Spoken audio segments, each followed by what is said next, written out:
যাতে তোমরা যোগ্য হও এবং নিজের যোগ্যতা প্রমাণ দিতে পারো। It is a matter of self steam.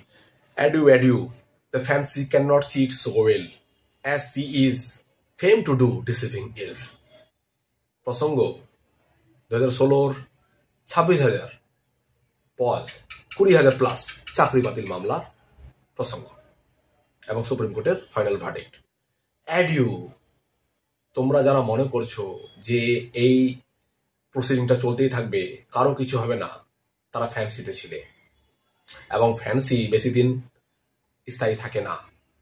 Fancy cheat করে মানুষকে এবং বেশি দিন চিটও করতে পারে না। আলটিমেটলি তুমি তোমার প্র্যাকটিক্যাল ওয়ার্ল্ডে এসে ফিরবে, এবং প্র্যাকটিক্যাল ওয়ার্ল্ডে এসে ফিরলাম যখন আমরা শুনলাম যে 26,000 পুরো প্যানেলটাই বাতিল করে দিল সুপ্রিম কোর্ট।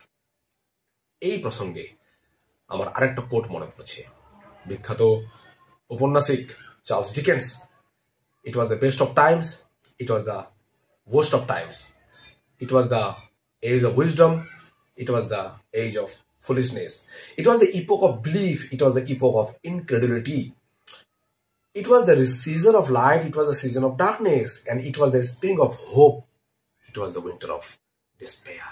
পুরোপুরি মিলিয়ে যাচ্ছে কাকতালীয়ভাবে। The lines coincides with the present situation.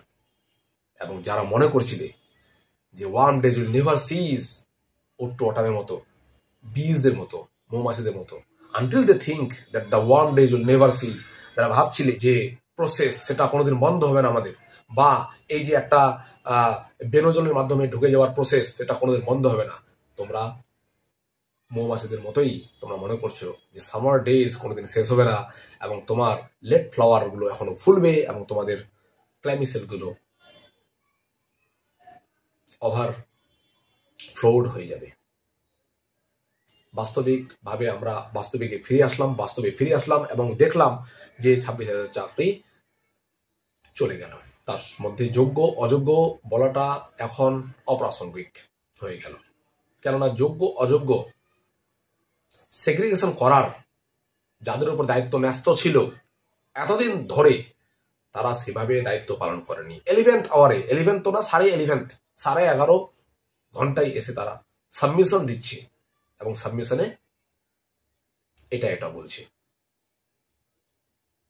ততক্ষণে যা আবার অলরেডি হয়ে গিয়েছিল। যাই হোক, এদিক ওদিক এই কাদা ছোড়াছুরি ফলে, কর্তৃপক্ষের কাদা ছোড়াছুরির ফলে আজকে এই ভার্ডিক্ট আমাদের সামনে আসলো। ঘর যখন পড়ে দেওয়ালয় বাদ যায় না, ঠিক তো এই প্রসঙ্গে ভার্ডিক্টের ব্যাপারে সবাই জেনে গেছো, সবাই অলরেডি। আমার কাছে ফোন আসছে যারা আমার সহযোগী পরীক্ষার্থী ছিল, আমার এই ফাইল বার করলাম, এই ফাইলে আমার 2016 এসএসসির যাবতীয় অ্যাপয়েন্টমেন্টস, যাবতীয়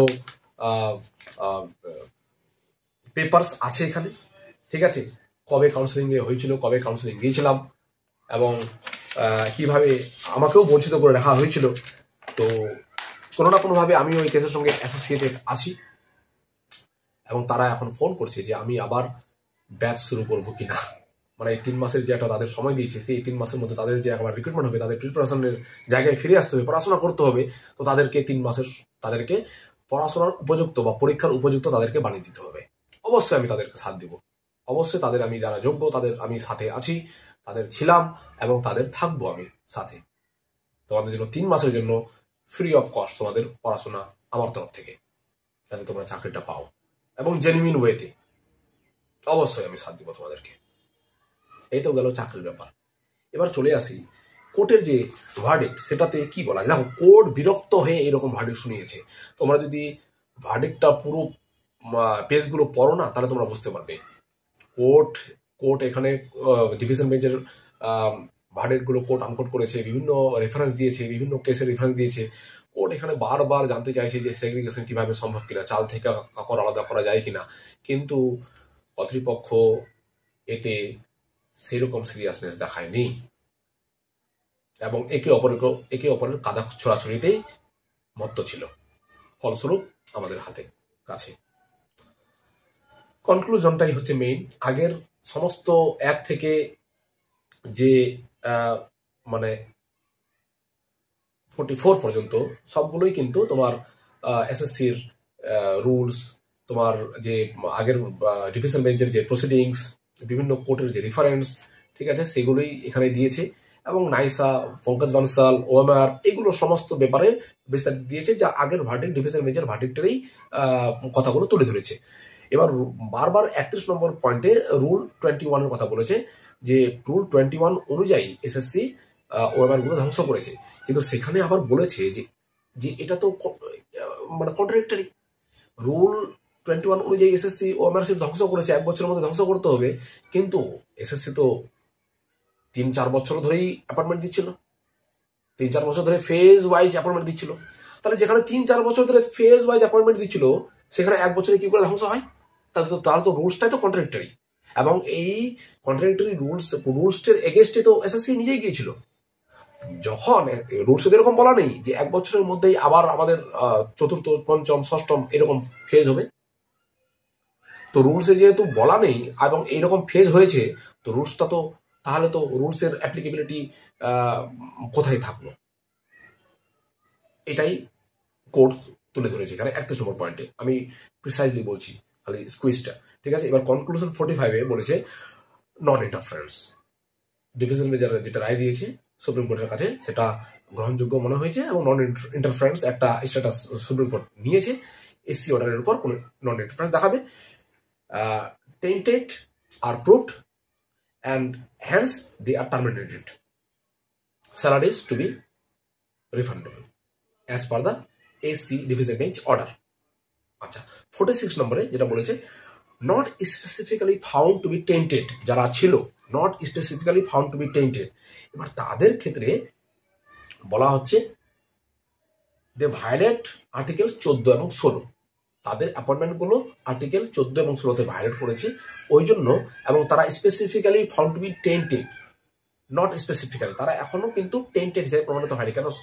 এসএসসি ঠিক মতো বলছে না, কখনো বলছে আরো কিছু থাকতে পারে। তার জন্য যারা টেন্টেড তাদেরকে তো আলাদা করা গেছে, যারা নন টেন্টেড তারা not specifically found to be tainted বলে গণ্য করেছে সুপ্রিম কোর্ট, ঠিক আছে। তো আর্টিকেল 16 এবং 14-কে ভায়োলেট করেছে বলে তাদেরকে নাল অ্যান্ড ভয়েড হিসাবে ডিক্লেয়ার করেছে। ইনগ্রেসিয়াস ভায়োলেশনস অ্যান্ড ইলিগ্যালিটিস বলা হয়েছে এখানে, their service will be terminated. Furthermore, no candidate can be appointed once the entire examination process and results have been declared void, ঠিক আছে। আচ্ছা, 47-এ কি বলেছে? প্রিভিয়াসলি ওয়ার্কিং ক্যান্ডিডেট যারা আছে in any government services or autonomous bodies, they have been given a provision to go back to their respective working place if they wish within 3 months, and special provisions will be made by the concerned departments to take them back in their working place. এটা পরিষ্কার বলা আছে, ঠিক আছে। আর যদি প্রয়োজন হয় নিউমারি, super নিউমারি পোস্টও create করতে হবে, ওকে। আচ্ছা, এবার 48-49 প্রায় একই ডিসেবল ক্যান্ডিডেটদের কথা বলেছে এখানে। Lastly we address the case of disable candidates. এবার ডিসেবল ফিজিক্যালি চ্যালেঞ্জ ক্যান্ডিডেট যারা আছে, ঠিক আছে, স্পেশাল নিড যারা আছে, স্পেশালি অ্যাভেল যারা ক্যান্ডিডেট আছে তাদের জন্য। এবং এখানে একটা অ্যাটেনশন দিয়েছে যে সোমা দাস, তাদেরকে হিউম্যানিটেরিয়ান গ্রাউন্ডে তাদেরকে রেখে দেওয়া হয়েছে, ক্যান্সার পেশেন্ট একজন ছিলেন, এবং তাদের ছাড়া বাকি ডিফারেন্টলি অ্যাভেল যারা আছে তাদেরকে কিন্তু বেনিফিটেড করা হবে, এন্টাইটেলমেন্ট তাদের দিয়েছে, স্যালারির বেনিফিট, কিন্তু তাদেরকেও সেই 3 মাসের মধ্যে যে সিলেকশন প্রসেসে পার্টিসিপেশন হয়ে তাদেরকে নিজের যোগ্যতা প্রমাণ দিয়ে আসতে হবে আবার চাকরিতে, এবং তাদের স্যালারি তাদের কন্টিনিউ চলবে যতদিনের পর তাদের নিজের যোগ্যতা প্রমাণ করে, ঠিক আছে। এবার যোগ্যতা যদি প্রমাণ না করতে পারে তাহলে তাদের স্যালারি বন্ধ হয়ে যাবে, অটোমেটিক তারা টার্মিনেট হয়ে যাবে, এটা স্বাভাবিক, ঠিক আছে। আচ্ছা, এবার 49-এ বলছে তারা not specifically tainted candidates are eligible to participate, age relaxation দেওয়া হবে। Other candidates who are not specifically tainted will also be eligible to participate with appropriate age relaxation দেওয়া হবে। এবং এখানে direction would be fair and just as it allows this candidates to take part in fresh selection process, যেটা এখন থেকে শুরু হবে। এবার 50 নম্বরে যেটা বলেছে, our proceedings, our observation and findings would not influence the criminal proceedings. দেখো, তোমরা যারা বলছো যে যারা দুর্নীতির সঙ্গে যুক্ত তাদের কোনো শাস্তি হলো না, তাদের শাস্তিটা এই প্রসিডিংটা চলতে থাকবে। এই অবজারভেশনস এবং এই ফাইন্ডিংসটা ওই প্রসিডিং, ক্রিমিনাল প্রসিডিং এর উপর কোনো রকম প্রভাব ফেলবে না। মানে সেটা অ্যাজ ইউজুয়ালি যেরকম ইনভেস্টিগেশন চলছিল সেরকম চলতে থাকবে। আর সুপারনুয়ারি পোস্ট ক্রিয়েট করার জন্য যে যে যে যে ক্যাবিনেট যে ডিসিশন নিয়েছিল সেটা উপর 8 তারিখে রায় দিবে, সেটা ওদেরকে হিয়ারিং হবে। ঠিক আছে, তো এই হচ্ছে আমাদের ব্যাপার। এবং 17 পন্থায় নিয়োগ দুর্নীতি যে চিহ্নিত করেছিল ডিভিশন বেঞ্চ, সেটা মান্যতা দিয়েছে হাইকোর্ট, সুপ্রিম কোর্ট। এবং সেটার মান্যতা দেওয়ার পিছনে অথরিটি কর্তৃপক্ষ সুপ্রিম কোর্টকে এগিয়ে দিয়েছে বা সুপ্রিম কোর্টকে জায়গা দিয়ে দিয়েছে, স্পেস দিয়ে দিয়েছে যাতে সেটা মান্যতা পায়। ঠিক আছে, সহজ কথা এটাই। ঠিক আছে, তো এই হচ্ছে আমাদের খবর।